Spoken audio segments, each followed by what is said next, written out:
are few places on Earth where a real oasis of beauty has been created, combining the land and people, climate, animal, and plant worlds. Kenya, our destination, is one fascinating exception. The colorful manifold of exotic tribes make this state in Southeast Africa especially attractive. The diversity is also reflected in the flora and fauna. The landscape, depending on where you go, is idyllic, volcanic, spectacular, wild, and adventurous. There are huge wildlife reserves and natural parks where numerous animals of all species can live free in their natural habitat.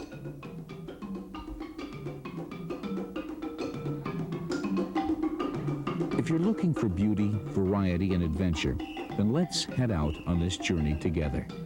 First, we'll take a little detour and fly to the Indian Ocean. Kenya's coast is 430 kilometers long, and of course, here you'll find one dreamy swimming spot after another. Empty beaches with fine white sand and crystal clear blue water invite you to relax and just take it easy. In the west, Kenya boasts the largest lake in Africa, Lake Victoria. In the north, it borders on the deserts of Ethiopia and Sudan.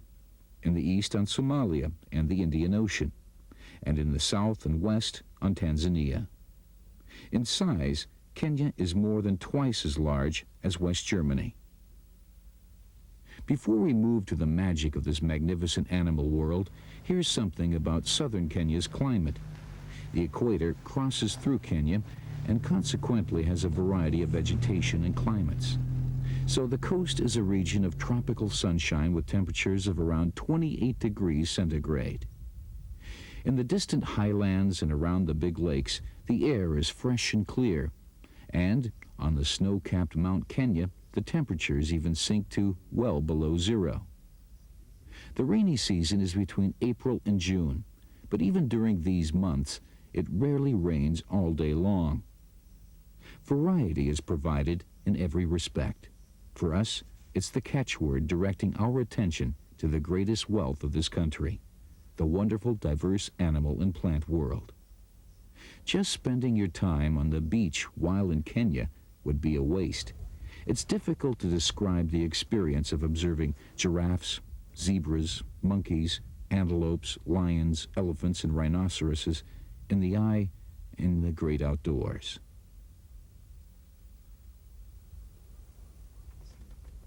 Let's watch this lioness for a minute. She's having her afternoon nap. The sight of wild animals living freely is a moving and unforgettable one. For most Europeans, of course. This is the natural habitat of the animals. No zoo has yet been able to outdo Mother Nature. Whether their existence is as happy and as natural locked up in enclosures as it is in the savannas of Kenya is very questionable. Unfortunately, this animal paradise was not always as intact as it is today. Millions of animals have lost their lives because of organized game hunting, which lasted until the 1970s, the greed of the industrial countries for fur and ivory, and finally the proportionately high poaching of the natives. Some species of elephants, rhinoceroses, and lions were almost totally wiped out. But luckily for all, we can still admire this animal kingdom. A hunting and export ban was introduced in Kenya in the 1970s, and the European community followed suit with an import ban. The English colonial administration, Kenya was the last state in East Africa to gain independence, established wildlife preserves.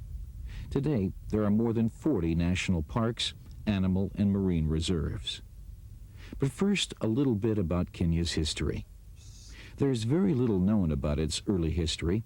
However, it's believed that Bushmen were the original inhabitants of East Africa. Later, the vast treasures of King Showan were supposed to have been kept here. The kingdom of the Queen of Saba and the legendary land, Punt, of the Egyptians were probably also to be found in this latitude. The ensuing history up to this century was turbulent and eventful. The Arabs came to the country first and interbred with the Negro inhabitants of the coast. Between the 12th and 13th centuries, there was a prosperous period of trade and wealth. The population spoke Arabic and Swahili. Swahili is still the official language in Kenya. In 1946, the Portuguese landed and declared East Africa as their colony. From then on, Kenya was a plaything for European colonial interests. Then, England and Germany had their turn. They divided up East Africa among themselves. After the First World War, the former German East Africa came under English influence as well. But the Kenyan people's struggle for independence was finally rewarded. On December 12, 1963, Kenya acquired its independence. So much for Kenya's history. One of Kenya's largest tourist attractions is its various tribes. They can be distinguished from one another much more by their traditions, language, and also dances than by racial characteristics. Here we see one of these energetic tribal dances, which are mostly rooted deeply in the religion of the individual tribes. These dances often serve ritual purposes, and many a young warrior suffers sleepless nights because of this passionate ritual. These dances, performed by the Giriana tribe, provide entertainment at the highest possible level and are a favored tourist attraction. Let's enjoy the expressive spectacle of the dancers.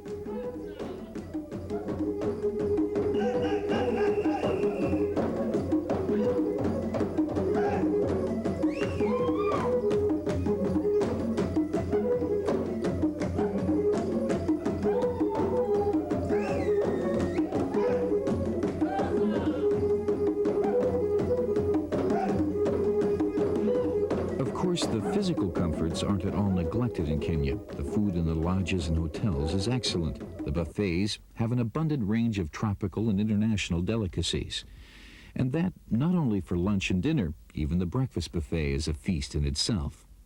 Fruit juices in a variety of fruits, papayas, bananas, pineapple or plums, bacon and eggs, toast, and the delicious English sausages. The excellent dishes alone make Kenya a worthwhile place to visit. But now let's look at the traditional dance of the Kenyan tribe, the Maasai warriors. They give the most spectacular and impressive performance, especially when they do their war dance. While dancing, they jump high into the air and belt out a threatening chant. This tribe can usually only be visited and observed in its original surroundings because the tall, slim people who are clothed in red cotton cloth are exceptionally proud and self-confident.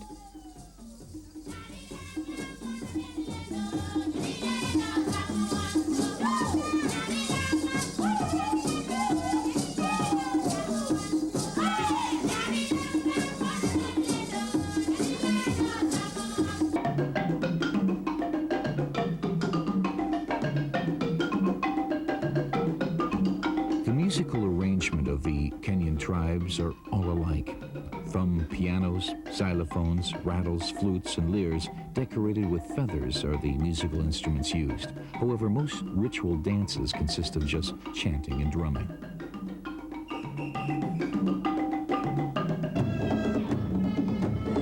The rhythm is always provocative, and the symbolism of the movements is plain, as mostly fertility rituals are performed.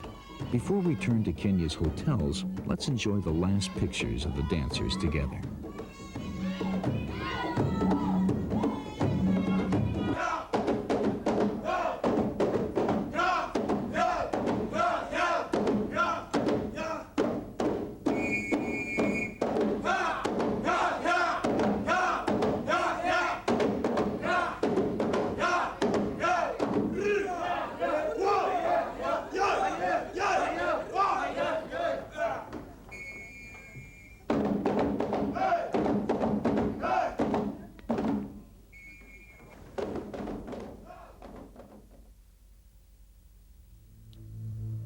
There are few countries in Africa with such a variety of hotels on offer as Kenya. Here you'll find extensive facilities which satisfy the highest demands. Almost every international hotel chain offers accommodation with the usual comforts. Every hotel has a wonderful adjoining park or garden full of exotic flowers and rich green shrubs and trees. Many water and leisure facilities are ideal for families and are just downright spectacular. Moreover, the employees in all the restaurants and hotels offer excellent service.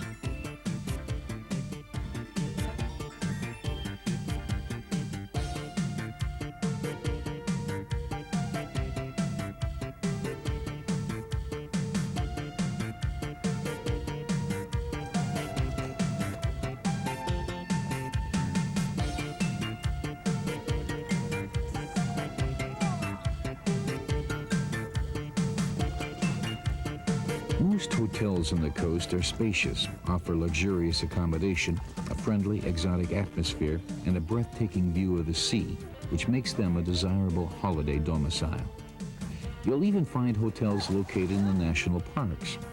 Here they are called lodges, but you could often describe them as first class or even luxurious for international standards. There are self-service lodges for the individualists, which are proportionately cheaper. These lodges are usually little cottages with a shower, toilet, and kitchen.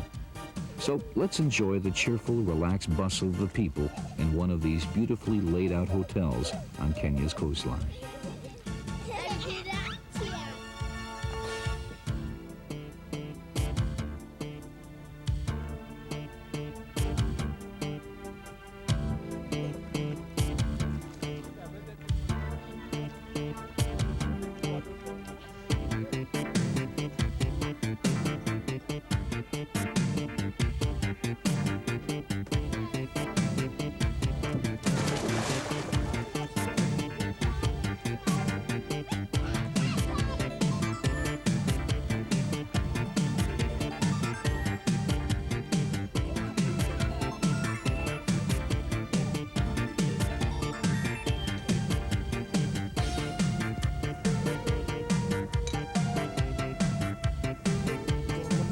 The variety and excellent quality of Kenya's dishes is once again especially eye-catching.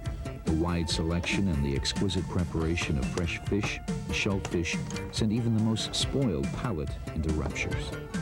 The country's specialties are colored perch, and although it's hard to believe, trout, which is caught in the many clear mountain streams in the highlands.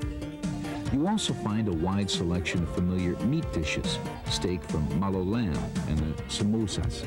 Meat pies baked in oil are especially recommended. The Kenyan national drink, as Americans and West Europeans will be happy to hear, is beer. Kenya has been brewing its own brand of bottled beer for 50 years. But you should try the native beer, Pumba, which is made of bananas and mawa, millet, and honey.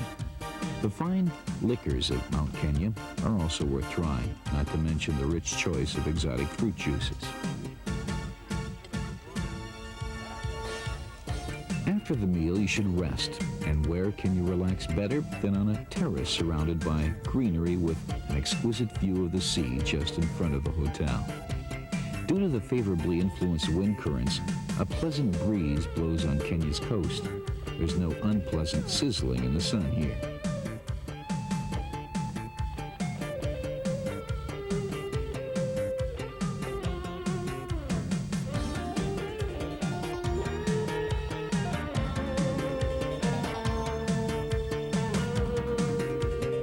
There's plenty for active holidaymakers and sport enthusiasts. Because of the excellent weather conditions, windsurfing is on offer. But deep sea fishing, diving, and water skiing are also very popular here. As a former English colony, Kenya has, of course, beautifully laid out golf courses and tennis courts.